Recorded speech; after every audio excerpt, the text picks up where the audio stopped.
Welcome back to episode 2 of Neoclassic Writer's Block podcast.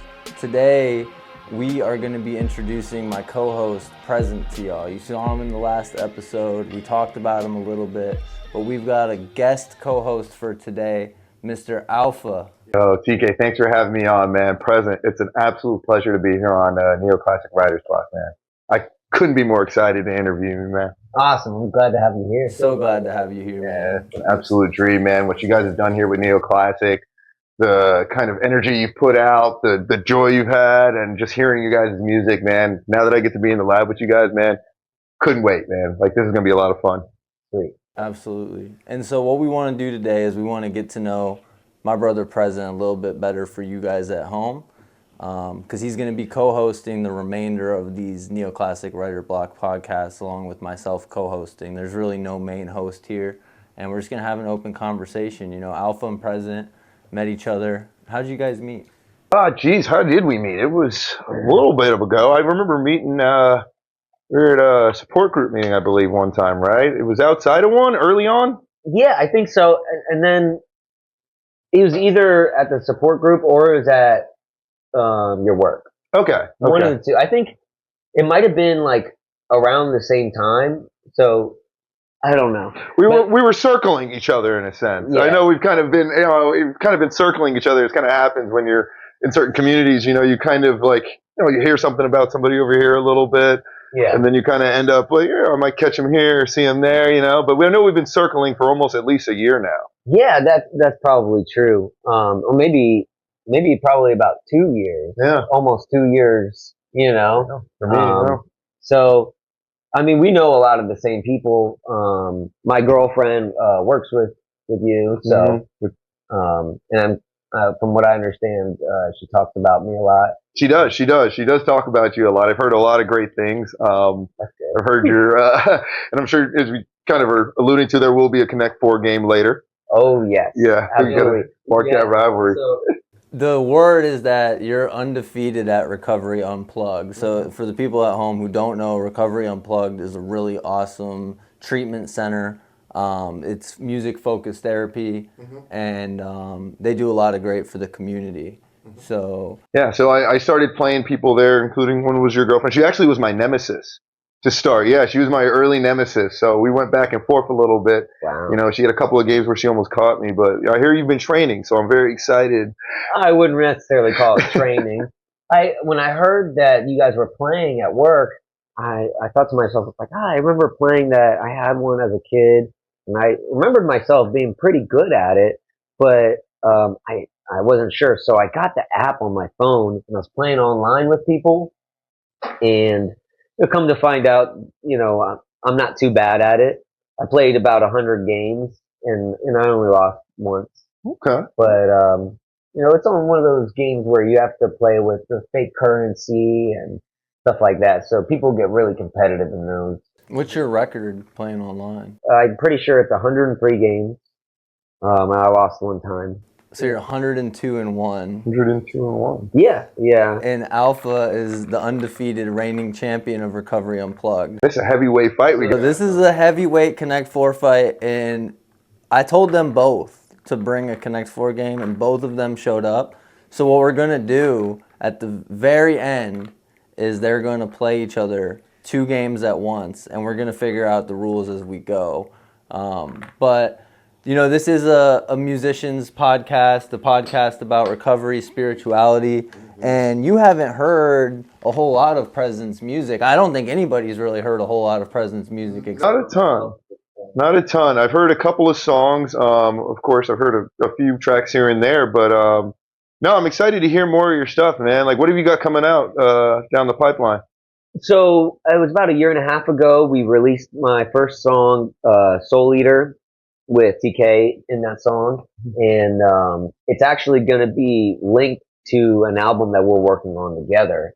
It'll be our TNT album. It'll be like a debut album that'll come out, but it's in the process. It's done, but It's in the process. We're gonna release it once it's. I think we want to add a couple more songs to it, and there's other things in the timeline. I'm working on a trilogy right now Okay. because there's all this polarity in my life growing up, and my whole life really. Um, I felt very aware of the dichotomous nature in the world that I live in, and so because of that, I wanted to emphasize the difference in each of the albums. And then, so the first album is going to be called Porter Light. And that album is going to be talking more about coming to like a realization and awareness of really the grace that is bestowed upon us in our lives on this earth.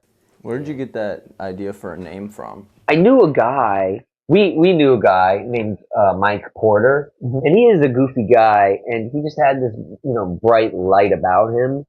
And I thought about his name, his last name Porter.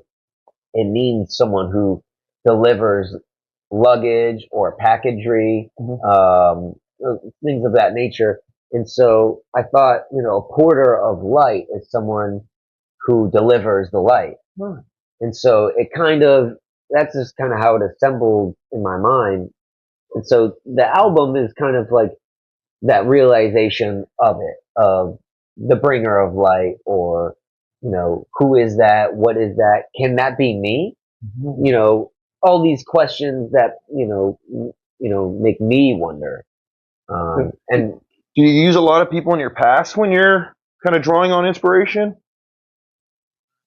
people from my past, Yeah, like friends you've met, people you've met in your journey. Do you use a lot of that as inspiration to kind of like as kind of an influence, or?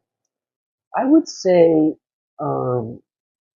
maybe conceptually, um, because from what I understand, music is a time, a place, and a moment, an experience, history.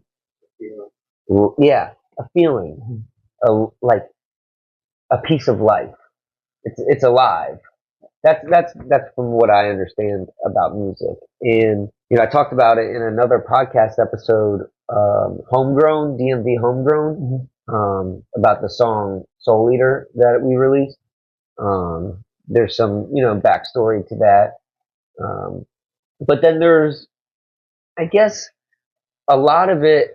A lot of the songs that I've written are more about my feelings. Yeah. So going back to this trilogy that you're talking about, right? So you're gonna do a trilogy. They're all gonna be albums. The first one is gonna be about being the bringer of light.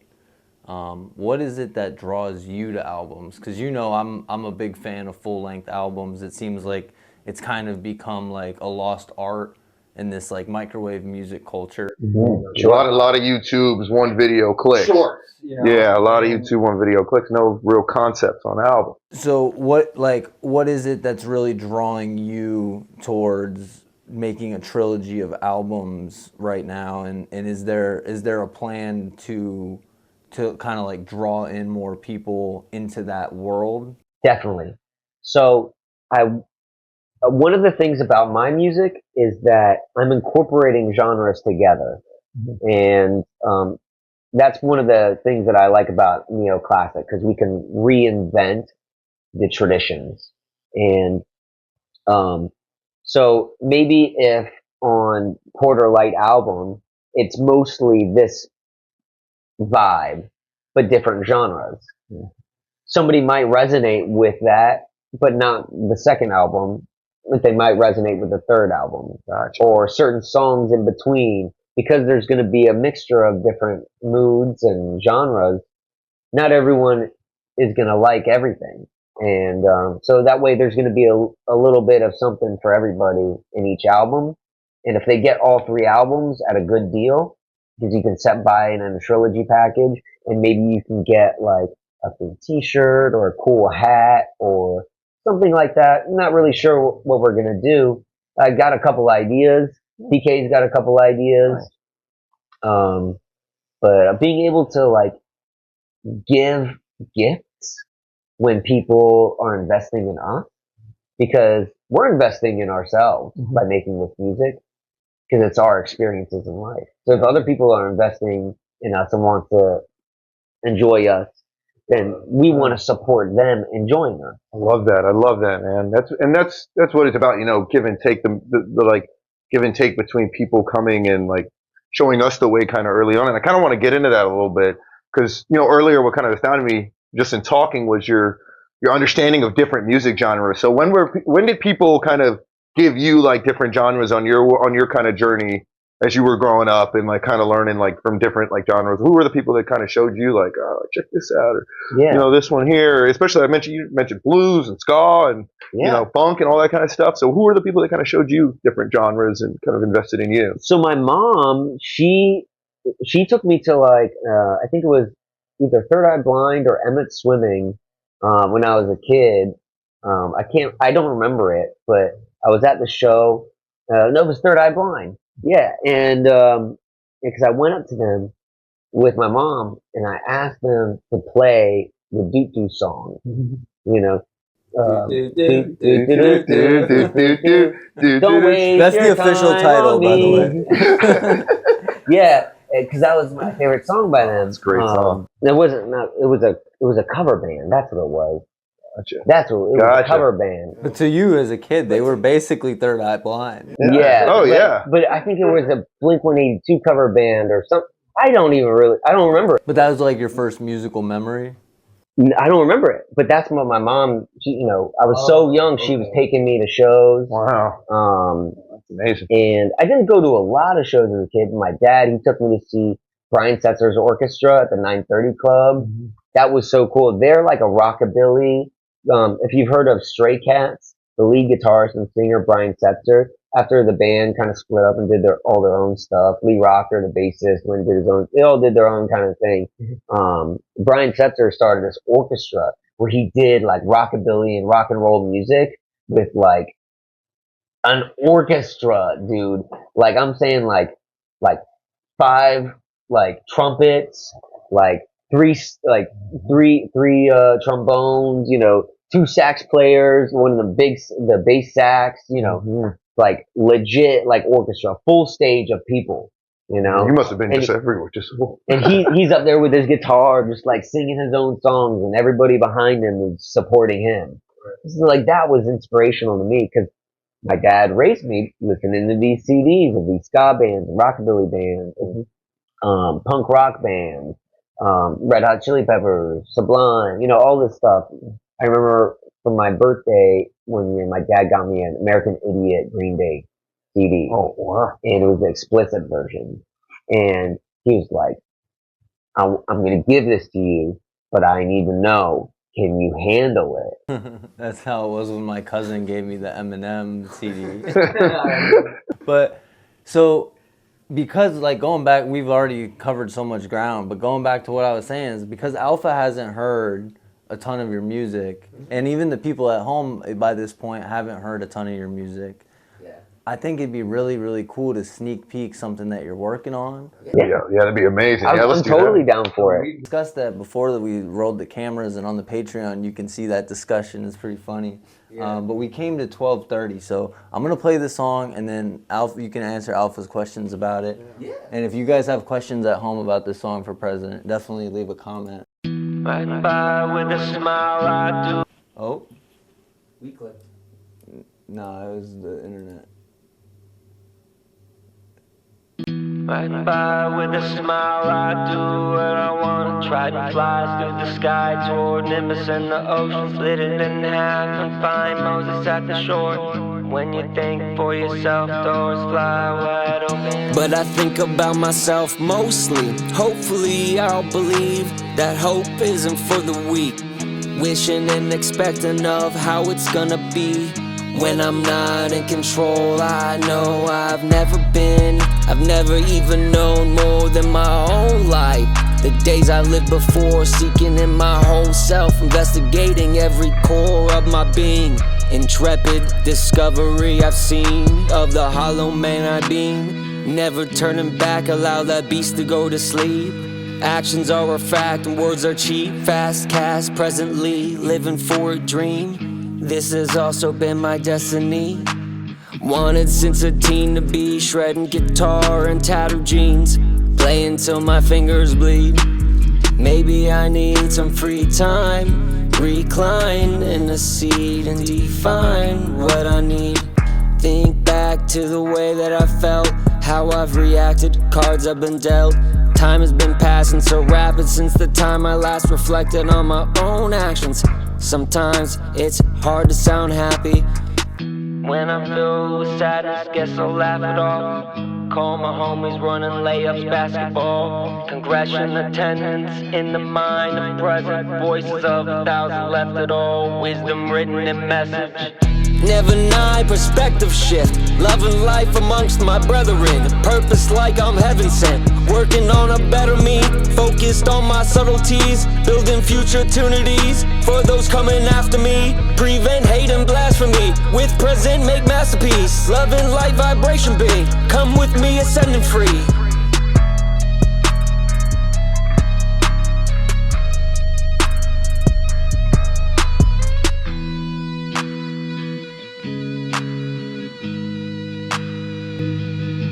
Yo, present. That's outstanding, man. You like that? I love it, man. I love it. Cool. And you know what always jumps out to me whenever I hear your tracks, man? It's just, I love how introspective you are, and then, but yet so hopeful. How do you find that balance of just like looking inside, but also like projecting those like rays of hope, and it's like, you know, and growth, and like, how do you balance those two? That's a really great question.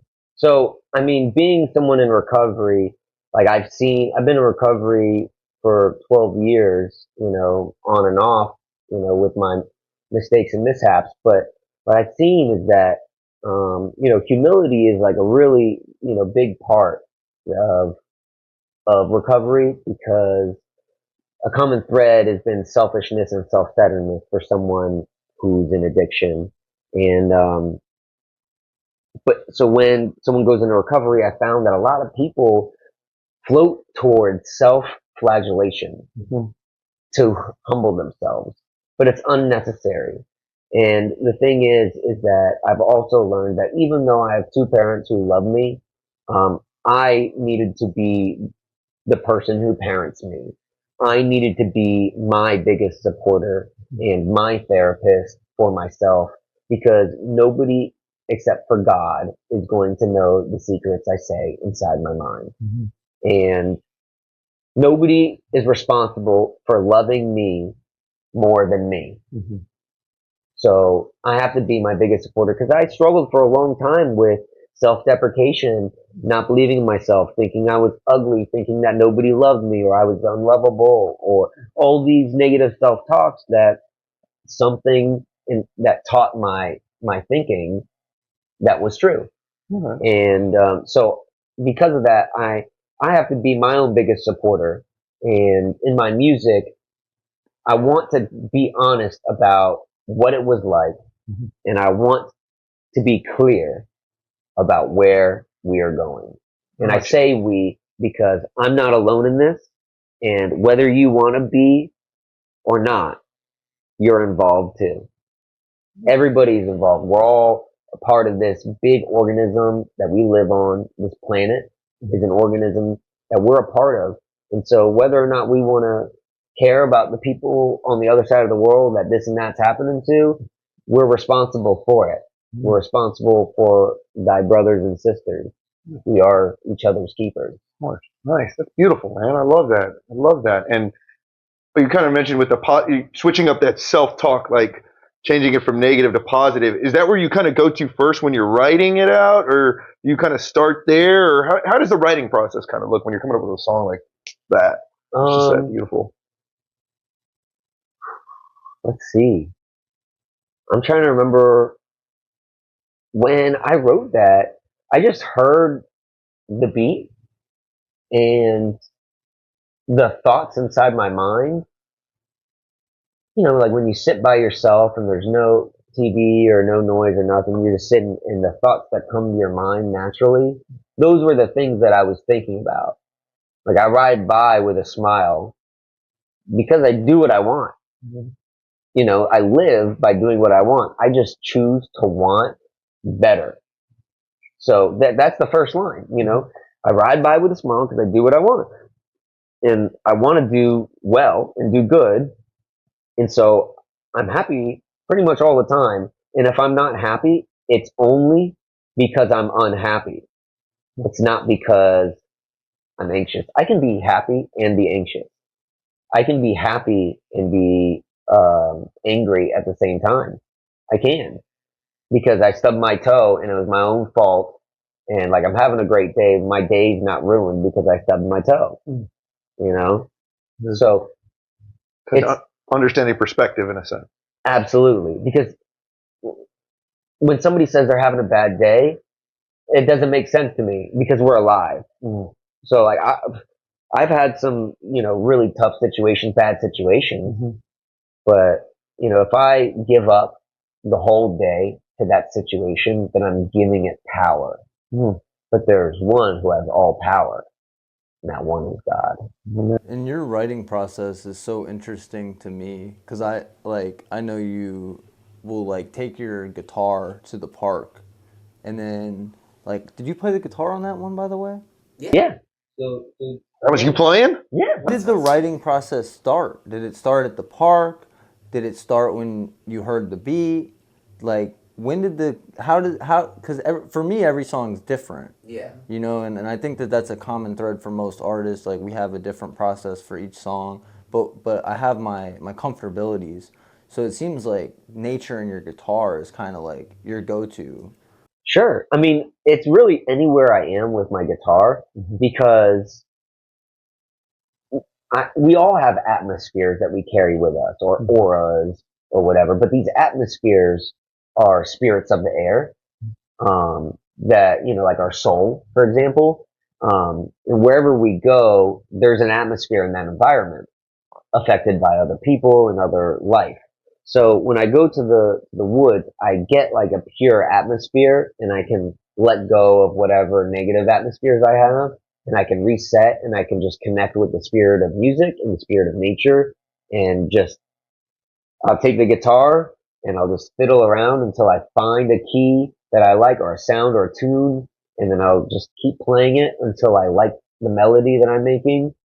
And then you know, that's it. And then I start like singing with it, or I'll think of some words, or maybe I won't think of any words, and I'll just make a whole song, and then try to record it with my camera, so that way I can listen to it later. And but then you know, the lyrical writing, it just comes. I mean, I can force myself to do it with or without music, but I'll get a different product every time. Gotcha. Do you ever find yourself like creatively like blocked? And if so, what are some of your strategies to get out of that? I would say that the only time that I'm feeling creatively blocked is when I am thinking about I still have to do this stuff today. This stuff I still have to do today. So I'm not going to be able to focus on my personal stuff until I handle my responsibilities. Right. There's something I also kind of know, even just listening to both of you guys, like, there's like a visceral tone to your music too. Like, there's like, it's not, I would call it like an edge, but it kind of is an edge. But you guys, there's like just this toughness there in a sense. And you might have mentioned it, like you guys have been through some kind of, you know, tough situations and stuff like that. And I love it because there's kind of, you said, I mentioned there's like hope in it too, but there's that like toughness. Like, does that come from where you guys, like, I mean, because I want to know more about how you two met as well. Like, how long have you guys known each other? 3 years? Yeah, About 3 years. 3 long years. Dude, it feels like it's been like 8 years, but every time that I think about how long that I've known TK, I'm always blown away by how short it's been. Yeah, same. I feel like we were separated at birth. Yeah. You had to find each other. You guys were in like the same crib, and then like some crazy thing happened. So we actually met at a support group at Richard Affordit's house. So Richard Affordit would have these weekly group like musicians would come from all over, and we would talk about, you know, whatever might be holding us up or what's being helpful in our recovery. Cloud surfers. It was called Cloud Surfers. Yes. And we would talk for about an hour and a half, and then everybody would jam out. And it was like the third time I went there, he was outside smoking a cigarette, and I asked him for a cigarette, and the rest is kind of history. We became best friends ever since. I remember sitting next to him, like we were sitting up in these like bar stool seats, in the corner of the room in his house, and it was like in the back, right? And I remember sitting next to him and like just like talking to him, and he said, "Yeah, I'm a rapper." Rap singer. You said rapper. I might have done. You did say rapper, but he's evolved to rap singer. I like it. I like it. Rap singer. I like that. So he told me he was a rapper, and I was like, "Huh, that's pretty cool." And then he didn't really talk about it anymore, and I was like, "Huh, that's really cool," because he's like not trying to like tell me how amazing he is and how I need to listen to his stuff and everything. Because I just met him and I didn't know him from Adam. And I think I might have rapped that night too. Later that night, yeah. But when he was sharing during the meeting and when we were chit chatting with other people, you know, like no BS. Like I was thinking to myself, I looked over at him and I was like, this guy's pretty cool. He's like a little humble, but he's like genuinely himself, and he's not being anything for anybody else. He's just happy to be accepted as being himself. Gotcha. You know, I mean, I could see a lot of gratitude, you know, in his eyes. So it was cool. I thought he was a cool guy from the beginning, and honestly, I don't really think most people are that cool. You know, Yeah. So, I'm not a huge fan of everyone, but I like people for their role. You know what I'm saying? But I definitely wanted to be his friend.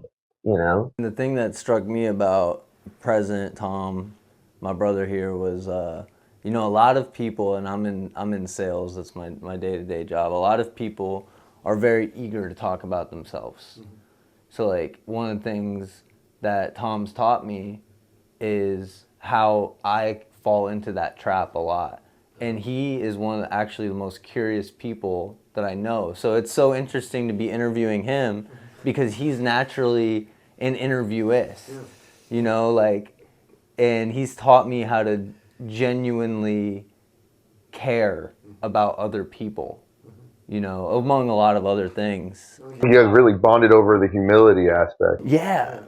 within each other. Yeah, and I just think that with certain people there's a magnetism, like, you know, and I don't think it's like a clique thing. I don't think it has to do with like fashion or anything like that. I almost think that there's, you know, a higher force that's like you are supposed to be with the people that you gravitate towards. And, you know, it's like you show me your 5 closest friends, I'll show you your future, right? And so he always had something I wanted, and yeah, I don't know. It's just evolved, and yeah, it's wild. It's only been 3 years. I said in the lyrics of one of my songs, all I've ever known is my own life. So everyone else is going to be so much more interesting to me than I am because I already know how interesting I am. So like that's great. Like let's see if I can meet more people who are as interesting as I am. What makes you so interesting? That's what's so interesting. The mystery. You got to spend time being present to know what it's like with being present. Oh, and there it is. I love Or being that. with present. I love. So going back to present, because the Tom and the present, they're one person. I know that, right? Like I know that you're always authentically you. Yeah. But what made you make this decision? Like as an artist myself, I could never imagine working on 3 albums at once and then like wanting them all to come out. Like you want them all to come out like the same year, right? Yeah, I'm also working on singles too. Right. So what made you make that decision to say like, I want to like stockpile, and like how do you go from working? Because like when I get in album mode, you know, like I can't tune into anything else. So like to be in 3 albums at once, and then like, where does the song that we just heard fit in? What album is that on? Do you know yet? Yeah. How is all this? How is it? Show me the mind, the mastermind way that this is all going for you. I like a lot of different genres, and the genres that I listen to also have different moods and energy. Some of the genres, the topics are correlative the same. So, for example, horrorcore rap music is very often talking about doing evil. I like that genre though. I like that style. I like that sound. I want to reinvent it. Some other artists have done it before. One artist that I really like, his name is Wavy Jones. Does the horrorcore style rap, but he talks about Jesus. And he talks about not doing drugs anymore, and being sober, and things like that. And he talks about philosophy and vagueness, you know? I like that. He's reinventing that negative energy. So if I like all these different genres and I want to make songs that sound all these different, I don't want to put them all into one package. And just like how you released your Metamorphosis album, your first album release that you went through, it's an amazing placeholder for the first album title for you as an artist. And like, I think you perfected it. Like the product Metamorphosis came out exactly the way it was supposed to. You know, you perfected it. And like what Squares was talking about, one of the artists that works with us, he was saying that his dream, his goal is to, with the perfect instruments, perfect production, perfect mastering, all the perfect lyrics, everything perfect. That's great. But I think that's just like the first step, you know? And so I want my introductory album to be broad enough to introduce me, but at the same time, clear a lot of ground and maybe reach a wider audience as well. Because I don't want to close myself in. I remember when we went to the Weird Al concert, we were looking around, and there was every type of person you could imagine there. You know? And that's a wide audience. And I think it's great because he's fun, he's happy, generally positive, generally, and and so he reaches a lot of people. A lot of people get to enjoy him, and if we can do that, if we can reach a lot of people, then a lot of people will be able to hear the message we are conveying. Not only are we telling our story, we're also sharing our experience, and experience is what builds wisdom. And so if I can build wisdom off of your experience and your experience, I don't have to go through the trial and error. Kind of doing it all together. It harkens back to what you said earlier about trying to meet as many people and get to know as many people as you can. And you're saying your music's kind of your bridge in a way to be able to do that. Yeah, I think of it as like a PSA almost. Like the thing that I love the most about being a performing artist, and I know you didn't ask, but I'm going to tell you, hear it, is that I can get up on a stage at a venue and I can be my authentic self to the fullest degree. 3,000%, as animated, as characteristic as I want to be. And you have to listen to it or leave. So if you don't want to hear it, just leave. Otherwise, you're here for me, to hear me. And like, I think that's amazing. Not because I want the attention, but because I have the opportunity to voice myself and be heard. And you can't tell me to stop. If you don't like it, just leave. Have you done any performing on the stage yet? How's that experience been so far? Dude, I love it. I've been performing on the stage since 3rd grade. I started with piano lessons, and then guitar. We do piano recitals, guitar recitals, and then when I was in 8th grade, I started working for an organization that worked with people who had disabilities, both mental and physical disabilities. And we did music therapy and drama therapy with them. We would do full musicals, and like 60% of the cast would be like someone with a disability, and then the rest of the cast were like the mentors and the guides and the teachers. And I had so much fun learning how to teach somebody how to sing while I'm learning how to sing, and dance moves. I don't know how to dance either, but we're learning together, and it felt humbling, and it taught me patience, and it made me less afraid to get up on the front of the stage, because if if we could all get up on the stage together and get up there and mess up and not care, then it kind of breaks down all the nerve-wracking barriers. Yeah. So I did that for years, and then I graduated high school, and then volunteered with them for another year, and then and I didn't get on a stage again until I met TK. Awesome, man.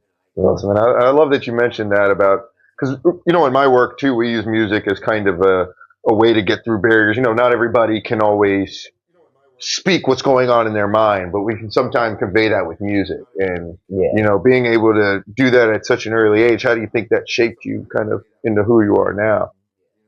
I think it made me rely on audio artwork, like for my survival, like psychological survival. If I didn't have music, I I don't think that I would have survived depression. I struggled with mental health for a long time.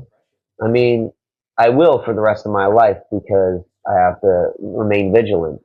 And but I struggled with depression for a long time, in my self-worth, and hearing other artists talk about how they were going through the same thing in the lyrics of their music, it made me feel like I wasn't alone, and I could listen to their song and cry my heart out and feel understood, and not have to talk to anyone about it, but still feel understood, because it wasn't safe to talk to anybody about it. What were some of the artists that you listened to in those times, specifically like of needing refuge? For me it was Cuddy for a long period. I was thinking Cuddy, Chester Bennington from Linkin Park, definitely Stone Temple Pilots. There was, I think, like a lot of metal music too, because I struggled with rage for a long time, and when I was hearing like the distortion and the guitars and the bass and the drums and the long drum patterns fit into one measure, you know what I'm saying? And the breakdowns and the screaming, it felt like I was releasing that frustration because through other people screaming. I felt like I was getting the relief. I didn't have to scream. I didn't have to break anything, because it felt like somebody else was doing it for me. It's a weird psychological thing. I don't understand how that works. But it's like you doing push-ups and I'm getting stronger. Yeah, exactly. That's spot on. That's spot on. And somebody who's gone through, I think a lot of us who are in recovery have that. The co-occurring is such a big piece of it too. I've gone through my bouts with depression, and even like dealing with stuff with suicide, and like hearing a song like Adam's song from Blink-182, like that. Even I heard it the other day, and it always just hits to a point where it's like, I know what they're talking about, and I know what they're going through, and I know how they're trying to put that energy out to be like, hey, everybody that's kind of gone through dealing with this, like, we're here, we're together. And are you just doing that yourself too as well, man? That's huge, man. That's powerful stuff, man. For a long time, I was on my own. Also, I just want to touch on the poetry stuff too, man. Like, I heard you were into poetry as well. Yeah, so when I met him, I'm like, I know how to play instruments. I know how to produce on and I write poetry, but I'm not a musician because you're not a musician unless you perform live. You're not a musician unless you perform live. And a live performance can be in a studio, but you can know how to play instruments. Singing in your shower can be a live performance, I do a lot as of long live- as you're singing neoclassic records. I do a lot of live performances in my shower. That's The where question is, are you ready to beat Alpha and Connect 4? And who's going to win? No, I'm just kidding. You guys got to wait for that. We're almost there. We're almost there. We are almost there, I think. Yeah, my bladder is about 7%, so that means we're almost there. It had something to do with your poetry. You know, when I met you, you had never actually live performed in front of a microphone for like a studio recording, Right. at least. Right. But your writing game, like your pen game, was what like really made me like. I remember reading some of your poems, and I was like, have you ever tried to rap these? Like you're. And I hadn't. I never even considered Was it a difficult transition, like swinging over to from the poem to the like just we're just kind of speeding it up a little bit, or just? I mean, I wasn't great from the beginning. But I wouldn't say it was a difficult transition. I would say that I had to find my voice first because I didn't have the confidence to maintain what's the word? Not parameter. Rhythm. Cadence? Yeah, I basically I couldn't finish my measures. You know what I'm saying? I didn't have enough confidence, enough esteem, and honestly, like being in recovery and just working at it together, like supporting each other and like pushing each other freestyle. Like when I first met him, like I couldn't freestyle for nothing, but like now I can. I'm not great, but I can do it, and might go off tempo and stuff, but like it's a freestyle. You want to kick one real quick right now? Not really. No worries. Paid style only. No worries. Yeah. Nice though. I love that, man. It reminds me of a story that I remembered in Africa where I knew one of our local rappers, and he somehow found my book of Jacobean poems, and had just like taken it. I think I'd left it at like our local like club we all hung out at. And he'd taken the Jacobean poems, and this made me. I thought of you immediately when I heard that you were into poetry. This made me think of this story. But he'd taken the Jacobean poems and he was just reading them. And I bumped into him about a month after he had him, and I noticed that he had the book. I was like, "That's my book." He goes, "Oh, do you want it back?" I'm like, "No, it's yours." And I go, "That's interesting. You picked it up because you're a rapper." He goes, "What do you mean?" And I took one of the poems and I read it to him in like a rap format. Yeah. And I remember the light going on in his eye where he's like, I was like, yeah, these were just rappers that just weren't spitting back. And, this was like, he never thought of that. So I really, that like story jumped out to me immediately when I heard that you had been into poetry and stuff like that. TK did that for me, man. He put those two things, he's like, you can just put them together, the music and the poetry. Yeah, Lupe Fiasco, shout out to Lupe, he's one of my favorite. He did a course with MIT about like writing rap, and he challenged all the students to come up with their own acronym of RAP. What does it mean? And for me, it's rhythm assisted poetry. That's what it is for me, And so I remember sharing that with you as well. Yeah. It's so wild how much art is interconnected to me, like visual art, and you did the cover for Soul Eater.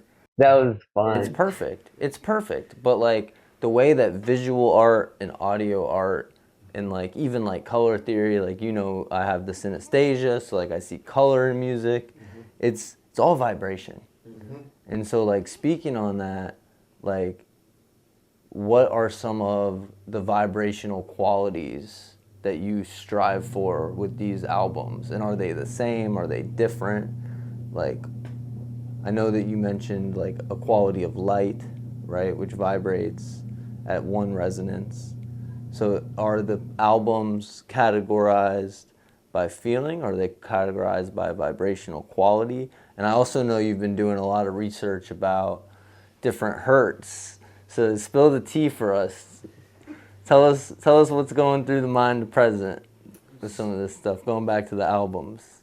So I have been talking with someone closely, who is taking a master class in crystal sound bowl healing, and there's a lot of frequency that's involved in it. And from what I understand is that concert A used to be 432 hertz, and for whatever reasons that it was changed to a concert A that I don't like. So I like to tune my music to concert A at 432 hertz. I'm pretty sure the key of A is ranges from like 430 something or 420 something to 460 something or 50 something. And so anywhere between there is an A, but the frequency, is different for each one. So I think 432 hertz is preferred. I'm still doing my research, but there are other solfeggio frequencies like 528 hertz, 741, or 44, I think. 744. 928. There's a bunch of them, and my goal, and this is a side mission, a little side quest mission. To do more research about this, because if I can tune the key to 432 hertz and then make a copy of the song tuned in a different key at 528 hertz, stack it, and then tune it to a different key at the other levels and then stack them together, I want to discover if it becomes more healing, because those different solfeggio frequencies are supposed to resonate at the same time, but those are also different keys. So I would have to change the key of the song and then tune it to that in order for it all to be the same key, but different frequencies. And so it's just all this mysterious stuff that I don't know a lot about. And if there's anybody who knows a lot more about this than I do, please come to our website at neoclassic.org and reach out to us via email. We have a platform for people to reach us and connect with us, talk to us about whatever it is, anything. We're here to help. Like, that's the bottom line. Our mission at Neoclassic Records is to empower people to save themselves through the transformative force of art. Visual, audio, and something that President and I talk about a lot is like how much art has transformed us. And like, it's almost like recovery, like when you found a way out, you're like obligated to help the next person. And so for us, music has been such a way out. And yeah, it's wild. It's wild. What do you think your life would be like if you never had music? I know you touched on it earlier, but like if you never had music as a place of solace. I think I would be a robot. I think I would be exactly the little rabbit that John D. Rockefeller once dreamed of me becoming. Little rabbit. That one I don't understand. Do you understand that one? That went right over my head, but I'm going to have to do some research on that one. You check us out on Patreon, and you can listen to more about that. Because I love Patreon. All right, back to your regular scheduled program. Wait. There was one other thing I wanted to say. Because you were talking about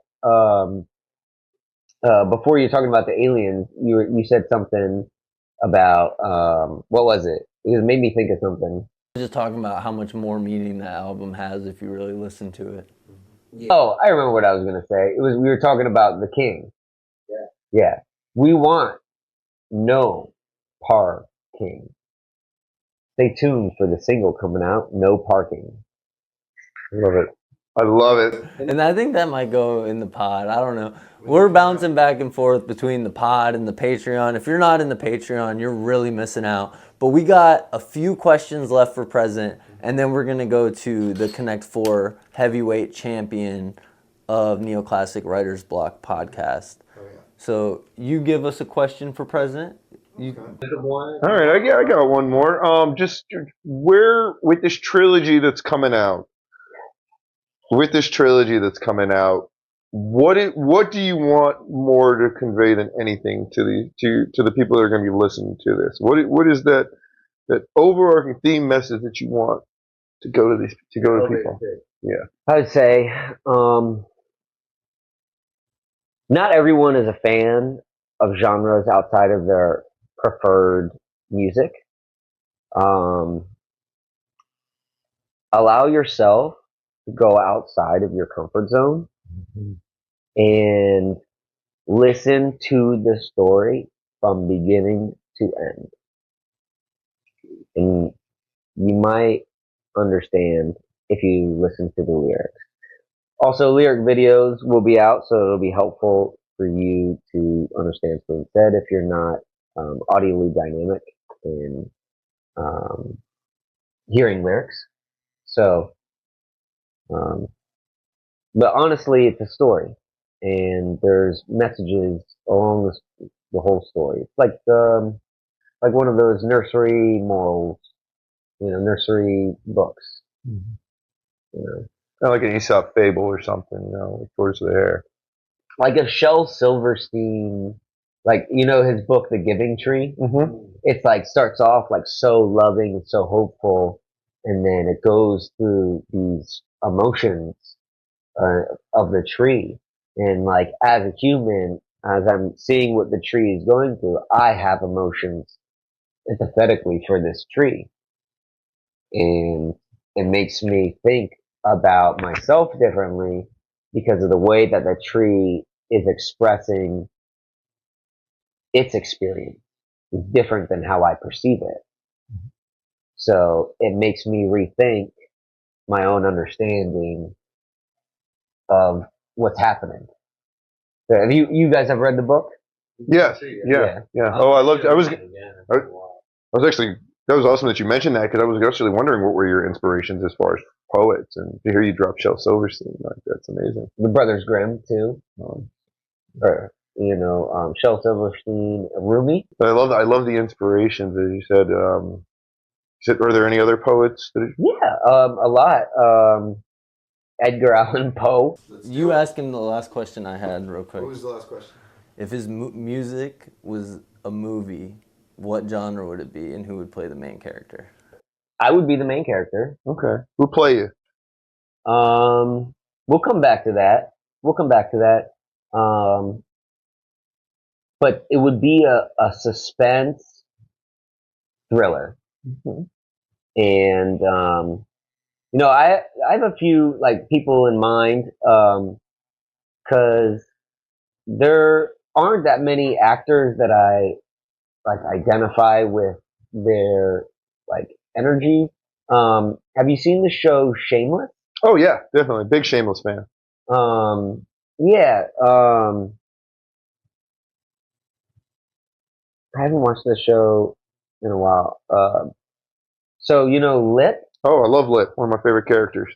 Yeah, I don't know the actor's name. I can't remember, but I feel like that actor would do a good job playing my role in a suspense thriller. When I was watching that show, that show is actually one of the reasons why I started smoking cigarettes again, because as I was watching the show, I was identifying with the trials and tribulations that Lip was going through. Mm-hmm. What's that say? Jeremy Allen White. Jeremy Allen White. Yeah. Okay. I knew it was a Jeremy. I didn't want to say Jeremy. I was maybe to say Jeremy Irons or something. Shout out to TK. We should just start doing that, because with the last one, was it, you mentioned, who's the one actor, or Bradley Cooper? Don't roll it out. They didn't notice it. We're gonna say Jeremy Irons is our. Never deny perspective shift. Loving life amongst my brethren. Purpose like I'm heaven sent. Working on a better me. Focused on my subtleties. Building future opportunities for those coming after me. Prevent hate and blasphemy. With present make masterpiece. Loving light vibration being. Come with me ascending free.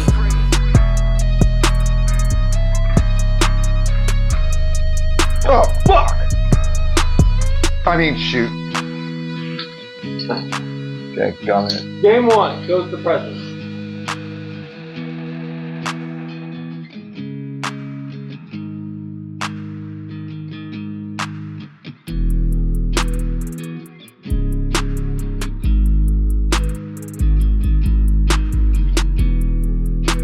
So that's the win.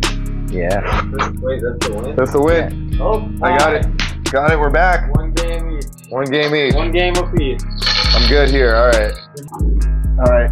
The war continue. The war. He wins again. Alpha is undefeated champion. Good job. Good game, buddy. Good game, man. This man. You're right there. I messed up on that one so easy, man. Hey. On the simplest mistake, I had like. You're a real Connect player in my player in my book. Okay, thanks. Hey, this. I look forward to more battle. Yeah, I need to get one with 7. The 7 one's pretty epic. You know, that's short. It's short. You can have it. Yeah, sure. Sure. Yeah, I bought it for you. I was like, I'm not gonna. Dang, yeah, we're gonna put that part of the studio. That's part of the studio. I appreciate you, Connect present. 4. Oh man. Hey, Connect 4. Connect 4. Life path number 4. My mic. To Alpha. Is there anything that you'd like to say to the people out in the world about recovery? People who might be interested in it or not know anything about it? Yeah. The main key is you just be willing and open. You know, willingness can go so far. Because this thing's not a straight line. It's not just an uphill climb. There's going to be a lot of peaks and a lot of valleys. And if you can keep and hold on to that willingness that, because you're going to fall. There are going to be moments where you fall. And, you know, you just have to hold on to that willingness to keep wanting to get better. If you can hold on to that, that's the majority of the battle. Everything else will, you know, kind of come. You'll kind of figure it out as you go along. And it's, you know, it's going to take that. It's going to take patience. But that willingness is the big key. You know, you have to be able to recognize that, you know, you need help. And we don't, and that's part of it. We don't do this alone. So have that willingness. And then I've seen it a million times, man. You gotta stay with everybody. You gotta be around people. You gotta stay in the middle of this thing. You gotta go to things with people who are like-minded in that recovery. If you kind of just go do your own thing and jump right back in the world, you know, it's tough as that is, you know, that it's gonna bite you. You gotta stay in the middle of it. But yeah, definitely the willingness is the big key. So you know, just don't give up. Just don't give up. If you fall, you know, just keep going. That's what my man Jim Valvano said. Don't give up. Don't ever give up. You know, just keep coming back. Get off the mat. That's all I can say. But I appreciate you, President, man. Thanks for letting me come on and interview you. This was an absolute pleasure. Neoclassic Records, y'all. Check them out. It's awesome. Present TK. We appreciate y'all. Don't ever give up. He said, don't ever give up. Neoclassic. Out. Beautiful.